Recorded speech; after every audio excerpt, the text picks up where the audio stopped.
Dan supaya terbukti kita ada di Lombok, jangan lupa Assalamualaikum warahmatullahi wabarakatuh.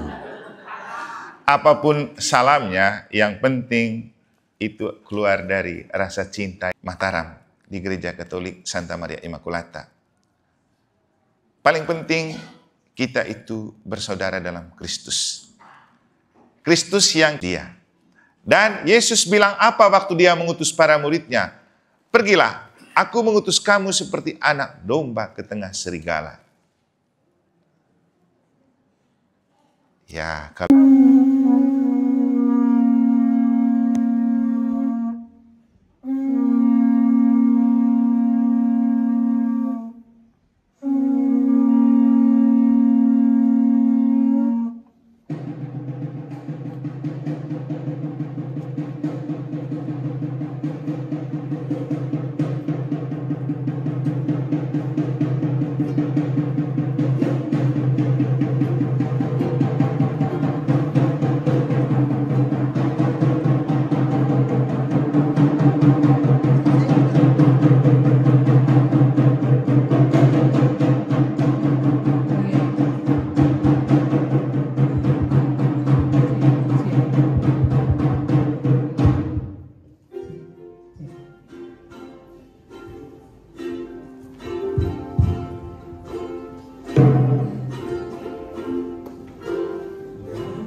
siapkan hatiku, Tuhan, senang.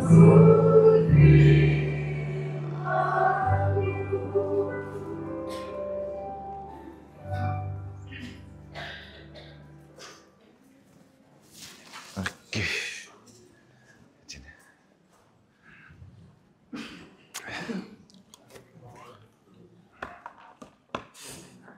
Sudah.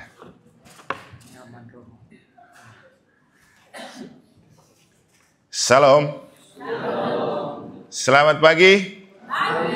Selamat Paskah. Salam sejahtera.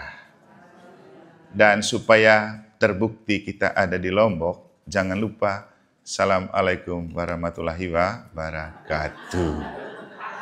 Apapun salamnya, yang penting itu keluar dari rasa cinta yang mendalam, karena torang semua basudara, ale rasa, beta rasa. Dan karena kita dikumpulkan dari pelbagai macam penjuru, khususnya Maluku dan Ambon, juga termasuk saya, Indonesia lah yang mengumpulkan dan mempersatukan kita. Maka baik sebelum mendengar firman Tuhan, kita kembali bersatu sebagai saudara di tanah air Indonesia dengan menyanyikan lagu apa? Indonesia tanah air beta. Silakan. Oke, sama-sama ya. Supaya kita merasa bahwa kita sedang ada di rumah kita sendiri, entah dari Maluku, dari Ambon, dari Flores, dari Jawa, di Lombok, kita tetap satu rumah, yaitu Indonesia tanah air beta. Silakan berdiri.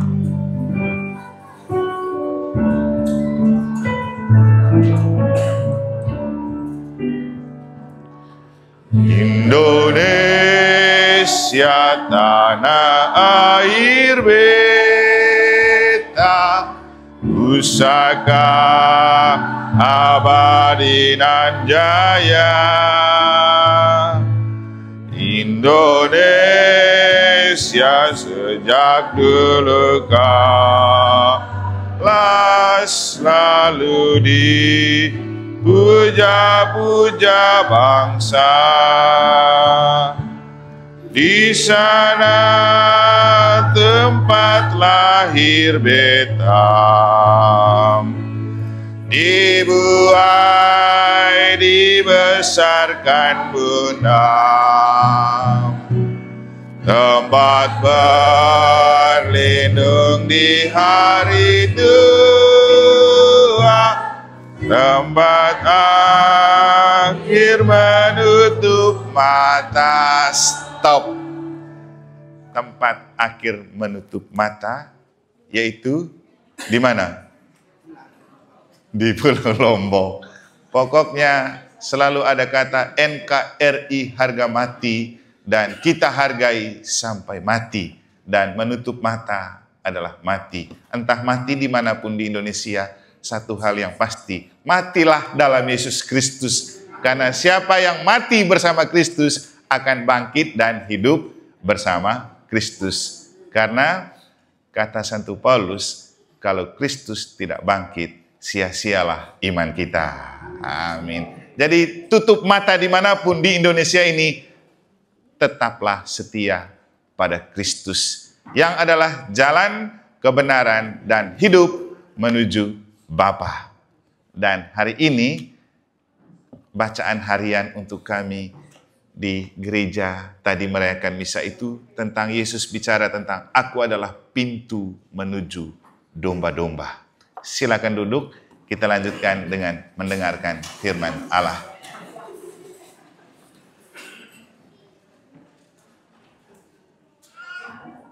Loela Drakel itu orang mana ya?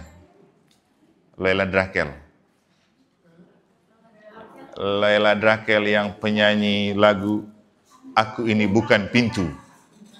Bukan orang Ambon. Bukan orang Maluku. Hah? Ambon, Maluku kan?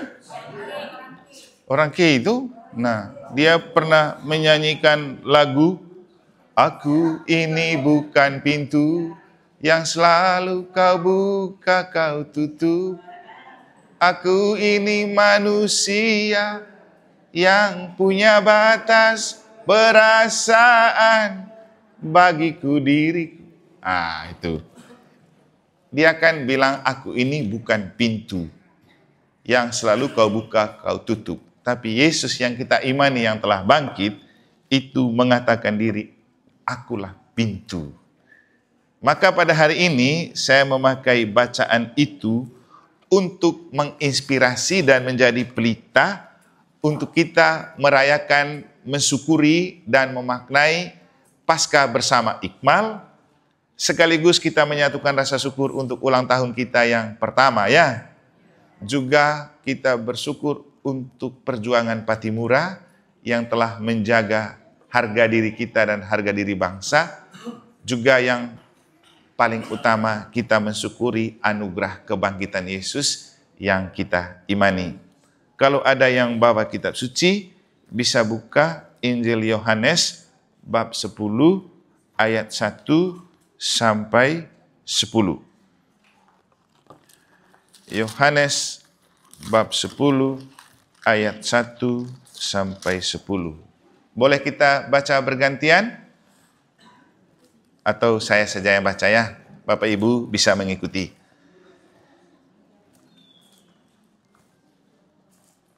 Aku berkata kepadamu, sesungguhnya siapa yang masuk ke dalam kandang domba dengan tidak melalui pintu tetapi dengan memanjat tembok, ia adalah seorang pencuri dan seorang perampok. Tetapi siapa yang masuk melalui pintu, ia adalah gembala domba. Untuk dia, penjaga membuka pintu dan domba-domba mendengarkan suaranya, dan ia memanggil domba-dombanya masing-masing menurut namanya dan menuntunnya keluar. Jika semua dombanya telah dibawanya keluar, ia berjalan di depan mereka dan domba-domba itu mengikuti dia, karena mereka mengenal suaranya. Tetapi seorang asing pasti tidak mereka ikuti, malah mereka lari daripadanya, karena suara orang-orang asing tidak mereka kenal. Itulah yang dikatakan Yesus dalam perumpamaan kepada mereka, tetapi mereka tidak mengerti apa maksud ia berkata demikian kepada mereka. Maka kata Yesus sekali lagi, aku berkata kepadamu, sesungguhnya akulah pintu ke domba-domba itu. Semua orang yang datang sebelum aku adalah pencuri dan perampok, dan domba-domba itu tidak mendengarkan mereka. Akulah pintu. Barang siapa masuk melalui aku, ia akan selamat, dan ia akan masuk dan keluar dan menemukan padang rumput. Pencuri datang hanya untuk mencuri dan membunuh dan membinasakan. Aku datang supaya mereka mempunyai hidup dan mempunyainya dalam segala kelimpahan. Bapak, Ibu, Saudara-saudari, ketika saya masuk di pintu gerbang, Pak Mikel bilang begini, Romo, mereka minta saya temani Romo karena mereka sungkan. Saya bilang, mungkin karena kita belum pernah ketemu. Lalu kemudian begitu masuk, Pak Pendeta David dan Pak Ketua bertemu dengan saya dan bersalaman. Lalu ada ibu yang masih malu-malu. Pendeta David bilang, itu karena belum dikenal Romo ya. Tidak dikenal maka tidak disayang, dikenal maka disayang. Tadi kita sudah berkenalan, semoga kamu menyayangi saya dan saya menyayangi kamu. Dan kalau tidak menyayangi kamu, tidak mungkin saya datang.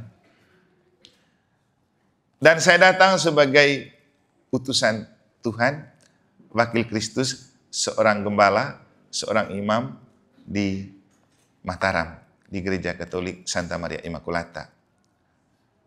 Paling penting, kita itu bersaudara dalam Kristus. Kristus yang kita imani dan kita percayai sebagai Tuhan, yang tidak menunjukkan ketuhanannya dengan angkuh dan sombong, tapi justru merendahkan diri, menanggalkan kealahannya, mengambil rupa manusia, bercebur dalam keberdosaan kita melalui salib dan kematian. Ia telah menguburkan dosa dan kelemahan manusiawi kita dalam kematian, dan kebangkitannya adalah bukti ia memang Tuhan, Anak Allah. Kita bersyukur dan beruntung punya, kalau dibilang nabi juga, Yesus itu nabi kah? Ya, Yesus itu imam, nabi, dan raja. Sebagai imam dia menguduskan kita dari dosa. Sebagai nabi dia mewartakan sabda. Sebagai raja, dia memimpin dan menggembalakan kita. Dan dalam Injil hari ini, dia menunjukkan diri sebagai akulah gembala yang baik. Mengenal domba-dombaku, domba-dombaku mengenal suaraku. Jadi Yesus bukan nabi. Banyak nabi di dunia ini, bahkan nabi besar. Tapi kita tidak selamat karena nabi saja kan. Tapi kita selamat karena Yesus yang adalah nabi, imam, dan raja. Bapak, Ibu, Saudara-saudari, apa artinya Yesus bagi kita ketika kita datang dari Maluku dan Ambon, lalu hidup dan berjuang di Lombok dalam sebuah paket persekutuan bernama IKMAL, Ikatan Keluarga Maluku Lombok NTB. Yang pasti kemanapun kita bekerja dan berjuang, kita adalah utusan-utusan Allah untuk menjadi domba yang diutus ke tengah serigala. Kan ada kata-kata gitu dari Yesus tuh. Aku mengutus kamu seperti anak domba ke tengah serigala. Kita itu anak domba. Anak domba itu empuk, enak. Dipanggang lebih enak lagi. Apalagi yang makan orang Manado pasti habis. Tambah cap tikus sedikit lebih sedap. Tapi kenapa anak domba? Karena domba menunjukkan karakter cinta damai, karakter punya kasih. Yang paling utama, domba itu taat dan turut kepada pemimpinnya. Dan kita adalah kumpulan domba-domba yang taat dan turut kepada pemimpin kita, Yesus Kristus, seperti Yesus taat kepada Bapa yang mengutus dia. Dan Yesus bilang apa waktu dia mengutus para muridnya? Pergilah, aku mengutus kamu seperti anak domba ke tengah serigala. Ya, kalau mau jujur, pasti di Lombok kita kan kecil, kelompok kecil, pasti takut juga ya. Apalagi yang dulu pernah mengalami kontaminasi dengan yang namanya 171 itu. Di situ baru terasa kita memang domba di tengah serigala ya. Tapi apakah kita akan hangus dan hancur? Tidak. Justru bisa bertumbuh dan berkembang. Kenapa? Kita bukan datang karena kemauan kita, tapi Tuhan mengutus kita untuk menjadi garam dan terang. Dan Yesus bilang apa? Akulah pintu menuju domba-domba. Kita ini domba yang diutus ke tengah serigala. Dan Yesus adalah pintu. Ketika Yesus menemukan dan mengatakan dirinya pintu, itu bukan tentang keadaan seperti pintu-pintu kita ini. Tapi tentang pribadi. Karena apa? Ketika Yesus menemukan dan mengatakan dirinya, akulah pintu menuju domba-domba. Artinya, tidak ada satupun orang yang bisa mengganggu-gugat dan membinasakan kita kalau Yesus tidak mengizinkan. Yesus bilang apa? Tidak ada satupun rambut kepalamu akan tercabut kalau Tuhan tidak menghendaki. Itulah kita. Dia jaga, dia lindung, dia bimbing, dia pelihara, dia berkati. Maka jangan pernah takut selagi Yesus itu telah menjanjikan, menjamin dan memberi garansi. Dialah pintu untuk orang boleh masuk dalam diri kita. Harus lewat Yesus dulu bro. Karena dia pintunya. Dan Yesus sebagai pintu, dia bukan pintu sembarang. Dia tahu bahwa kapan dia tutup, kapan dia terbuka. Ketika orang bermaksud jahat, pasti dia menutup. Ketika orang bermaksud baik, dia akan membuka. Itulah fungsi sebagai pintu. Dan sebagai pintu, Yesus bukan hanya menjamin keselamatan ketika kita ada di dunia. Karena yang paling penting, hidup dan siarah kita di dunia akan berakhir dan kita akan kembali ke rumah abadi di surga. Yesus bilang apa? Di rumah Bapakku banyak tempat tinggal, tapi pintu menuju rumah Bapa itu sempit.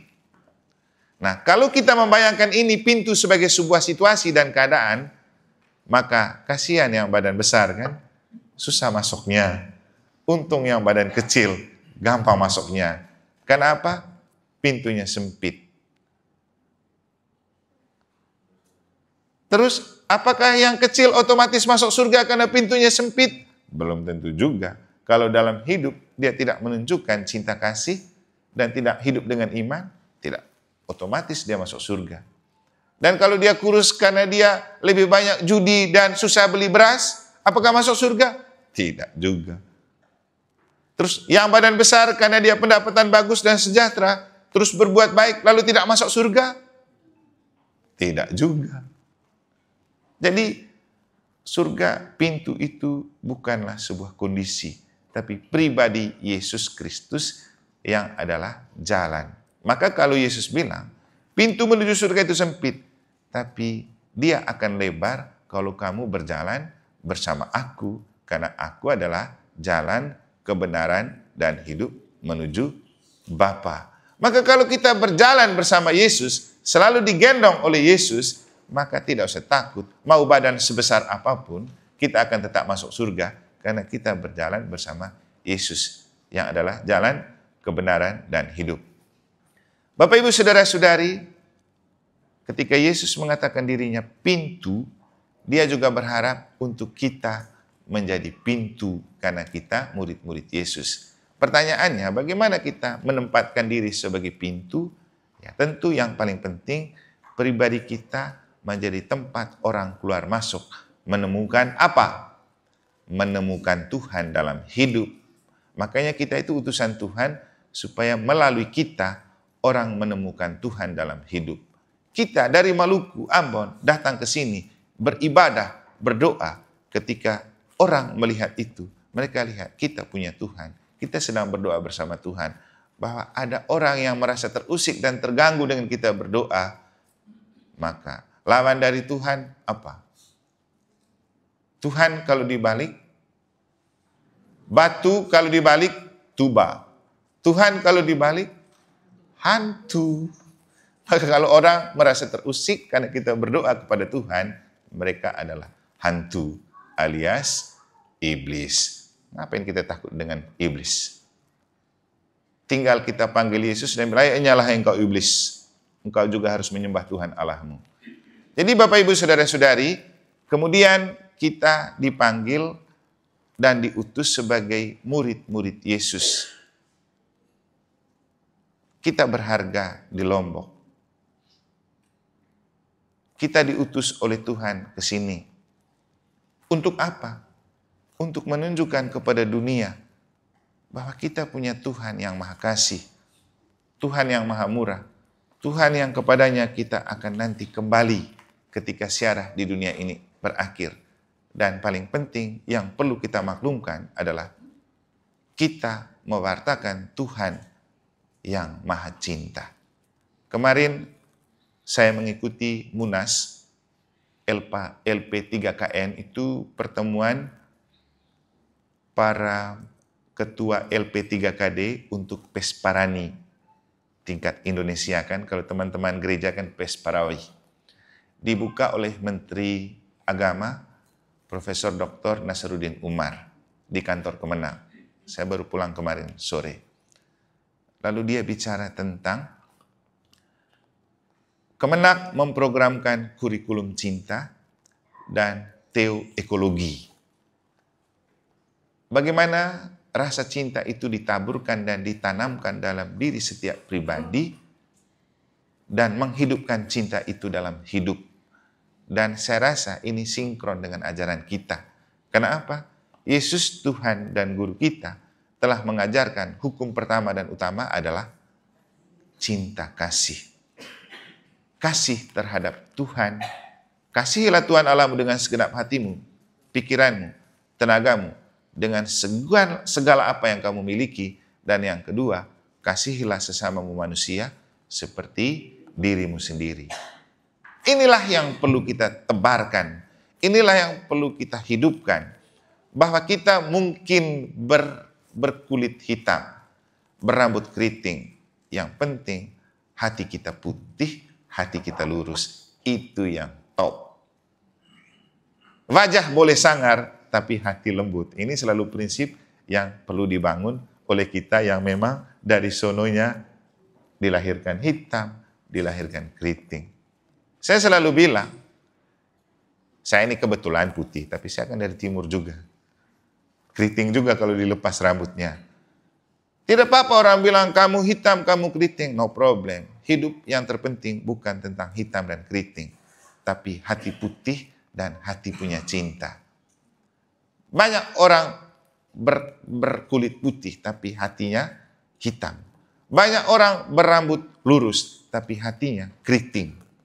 Kita mau pilih yang mana? Yesus Tuhan kita mengajarkan kita untuk berhati putih, berhati lurus, dan untuk menghidupkan cinta kasih. Nah, Bapak Ibu, Menteri Agama kan Imam Agung. Kalau yang tidak mengenal Kristus saja sudah mempropagandakan kurikulum cinta, lalu kita yang punya Kristus dan dipunyai Kristus, apa yang kita promosikan? Maka dengan ini saya mau mengajak kita untuk tetaplah hidup dalam cinta dan menghidupkan cinta. Beberapa saat lalu saya diundang ke TVRI untuk berbicara tentang puasa awal Maret. Menariknya, kita memulai puasa sebelum Paskah berbarengan dengan teman muslim yang juga memulai puasa. Dan mereka merayakan Lebaran berbarengan kita dengan merayakan Paskah, dan teman-teman Hindu merayakan Nyepi. Apa artinya? Ini sebuah kenyataan yang perlu kita maknai bersama. Bahwa jangan lagi melihat perbedaan itu sebagai persoalan. Tapi perbedaan itu kekayaan, dan berilah apa yang berbeda untuk keharmonisan. Tadi kita nyanyi pembuka dengan gitar. Gitar itu punya berapa tali? Dan dia tampak harmonis kalau dia membunyikan bunyi yang berbeda. Hidup kita juga akan tampak menarik kalau kita memberikan perbedaan untuk memberikan harmoni. Maka mencintai perbedaan itu penting. Saya orang Flores, saya orang Manggarai. Kalau saya tidak mencintai perbedaan, ngapain saya datang Bapak Firman untuk kamu yang dari Maluku dan Ambon? Saya imam di gereja Katolik, ngapain saya mau datang membawa firman di teman-teman di sini? Tapi kalau kita terus bergulat dan mempersoalkan perbedaan, kita tidak akan pernah bertemu. Hanya ada satu yang mempersatukan kita, yaitu cinta. Hanya satu bahasa roh yang paling penting, yaitu kasih. Buah pertama dari Roh Kudus adalah kasih. Maka mungkin pernah ada yang menonton dan melihat seorang dari Ukraina atau dari mana itu namanya Nick Vujicic, seorang motivator dan pengkhotbah yang berjalan tanpa kaki karena memang dia tidak punya kaki kan. Beberapa tahun lalu dia datang ke Indonesia dan dia diwawancarai di salah satu stasiun televisi. Dan di bagian akhir wawancara dia ditanyain reporter, Nick Vujicic, apa pesan terakhirmu untuk Indonesia sebelum kamu meninggalkan Indonesia? Dia bilang apa? Pesan saya untuk Indonesia, jangan banyak bicara dan berdebat tentang agama, tapi banyaklah berbicara dan menghidupkan cinta. Bapak Ibu, kita berkumpul dari masing-masing keluarga. Kita datang ke sini sebagai persekutuan keluarga besar Ikmal. Hanya cinta yang mempersatukan kita dalam perbedaan. Hanya cinta yang membuat kita bahagia. Dan cinta itu punya siapa? Cinta itu punya Tuhan. Karena Allah adalah kasih. Begitu kata Rasul Yohanes. Hiduplah selalu dalam cinta kasih Allah. Karena hanya itulah yang membuatmu tampak sebagai murid-murid Yesus di Lombok. Yang membuatmu bisa menjadi pintu-pintu Yesus yang baru. Yang membuka kerahiman Allah dan cinta Allah bagi sesama dan dunia, dan yang membuat kita pasti selalu tampak menarik dan memikat. Tidak usah takut dengan perbedaan, tidak usah takut dengan keberadaan kita sebagai kaum minoritas, karena yang kecil di mata dunia selalu besar di mata Allah.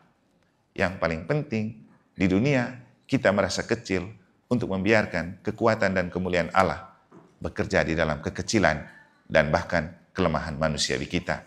Sehingga seperti prinsip Santo Paulus, dia mengatakan, sebenarnya aku protes dengan Tuhan karena seolah-olah ada iblis atau kelemahan di dalam diriku. Pernah dia minta kepada Yesus, Yesus cabut saja iblis yang merongrong hatiku, yang membuat saya tampak tidak sempurna. Yesus bilang apa? Paulus, cukuplah kasih setiaku bagimu. Biarkan itu ada di dalam dirimu, supaya dengan kelemahan itu, engkau membiarkan kekuatanku bekerja. Lalu dia bilang apa? Aku bangga dengan kelemahanku, karena ketika aku menemukan kelemahanku, aku membiarkan kekuatan Kristus bekerja. Bapak Ibu, kita semua manusia lemah, rapuh, dan berdosa. Tapi kita akan mulia dan dimuliakan Allah, dan bisa memuliakan Allah kalau kita membiarkan Kristus selalu bekerja di dalam diri kita. Amin, saudara-saudara. Selamat Pesta Paskah, selamat merayakan ulang tahun pertama untuk Ikmal, sehat, sukses, dan bahagia selalu bersama Kristus yang bangkit. Tuhan memberkati. Amin. Oke. Marilah kita mensyukuri rahmat firman Allah untuk kita, dan marilah kita menyerahkan seluruh keberadaan kita, perjuangan hidup kita, harapan dan cita-cita kita ke depan, khususnya dalam keluarga besar Ikmal, ke dalam pangkuan dan penyelenggaraan Allah. Dan karena itu kita berdiri menyampaikan doa-doa syafaat.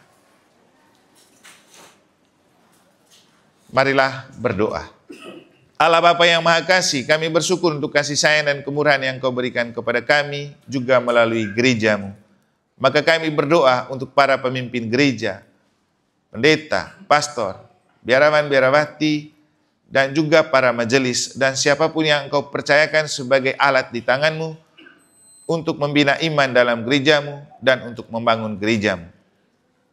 Semoga Roh Kudus senantiasa menjibai dan menaungi mereka, agar pantas dan layaklah mereka dan kami menjadi pemimpin yang menggembalakan umat dan jemaat, seperti yang digembalakan oleh Yesus sebagai gembala yang baik. Maka kami menyerahkan para pemimpin gerejamu, khususnya yang berada di Pulau Lombok ini, agar senantiasa pantas dan layak menjadi alat di tanganmu untuk menampakkan keselamatan dan kemuliaanmu bagi dunia melalui pelayanan-pelayanannya. Kami juga berdoa ya Bapa, untuk para pemimpin bangsa dan negara kami, mulai dari presiden, para gubernur, para bupati, para wali kota, juga sampai tingkat pemerintahan yang paling kecil di RT. Mereka semua adalah anak-anak ciptaanmu. Namun karena kepentingan politik kadang-kadang membuat mereka lupa akan Engkau, lupa akan kepentingan dan kesejahteraan semua lapisan masyarakat. Maka dari itu kami mohon agar Roh Kudus-Mu juga menaungi dan menjiwai mereka, hati dan pikiran mereka, untuk selalu menyadari dan memahami bahwa jabatan yang mereka embankan adalah amanah untuk mensejahterakan semua lapisan masyarakat tanpa pandang bulu dan pilih kasih, dan terutama dengan tugas dan tanggung jawab itu, mereka mengambil bagian dalam karya keselamatan-Mu dan memuliakan Dikau dalam hidup. Secara khusus kami berdoa untuk gubernur dan wakil gubernur di NTB, untuk para bupati, wali kota, tempat di mana kami hidup bersama sebagai masyarakat, dari latar belakang dan dari manapun, supaya cinta-Mu selalu mempersatukan kami, dan kemuliaan ilahi-Mu senantiasa menaungi dan menjiwai kami, agar di Lombok dan NTB ini kami bertumbuh dan berkembang bersama, terutama untuk membawa NTB makin mendunia, dunia makin mengenal NTB, dan juga mengenal NTB dengan toleransi antara agama. Dan akhirnya, kami berdoa untuk anak-anak dan keluarga-Mu yang tergabung dalam Persekutuan Ikatan Keluarga Maluku Lombok NTB, yang hari ini datang ke hadirat-Mu untuk mensyukuri rahmat perutusan yang Engkau berikan kepada mereka untuk hidup, berjuang, dan bekerja di sini, untuk bertumbuh dan berkembang bersama anak-anak, untuk menjadi alat di tangan-Mu dalam tugas dan tanggung jawab yang mereka embankan dengan profesi, tugas, dan tanggung jawab apapun. Semoga Engkau tetap menjaga, merawat, dan memelihara mereka, hidup mereka, keluarga mereka, pekerjaan mereka, dan anugerahkanlah kebahagiaan dalam hidup mereka. Kami juga mohon rahmat dan berkat untuk keluarga-keluarga, orang tua, sanak saudara yang berada di Maluku dan Ambon, atau di mana saja. Semoga Engkau juga menjaga dan memelihara mereka, menganugerahkan kesehatan jiwa dan raga yang baik, iman yang teguh, dan keberhasilan dalam segala usaha. Akhirnya ya Bapa, kami juga menyerahkan alam raya ini dan segala isinya, tempat kami hidup, tempat Engkau menjaga dan memelihara hidup kami. Semoga alam raya ini dan segala isinya menjadi sahabat terbaik untuk kami menemukan kesejahteraan, kedamaian, dan kebahagiaan dalam hidup bersama. Dan akhirnya kami menyerahkan segenap keluarga besar Ikmal ini untuk hidup, usaha karya, dan perjuangan mereka ke depan, agar selalu diselimuti oleh cahaya kebangkitan Kristus dan menjadi cahaya bagi dunia bersama Yesus Kristus, Putra-Mu Tuhan dan pengantara kami, yang bersama dengan Dikau dalam persekutuan dengan Roh Kudus, hidup dan berkuasa Allah sepanjang segala masa. Amin. Marilah kita memuji dan memuliakan Tuhan. Syukur kepada Allah.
berkatnya belum ya? Berkatnya nanti.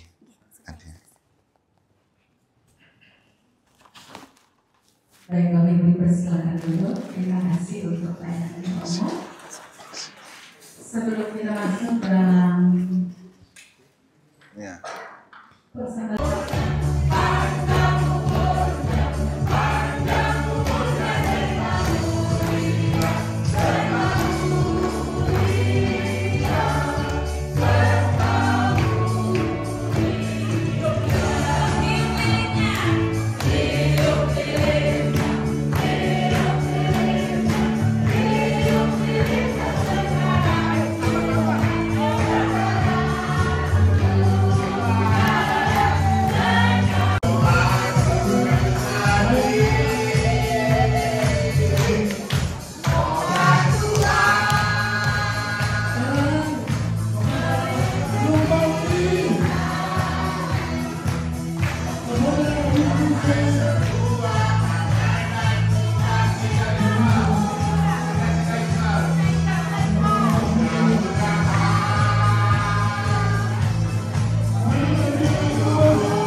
Selamat pesta semua ya.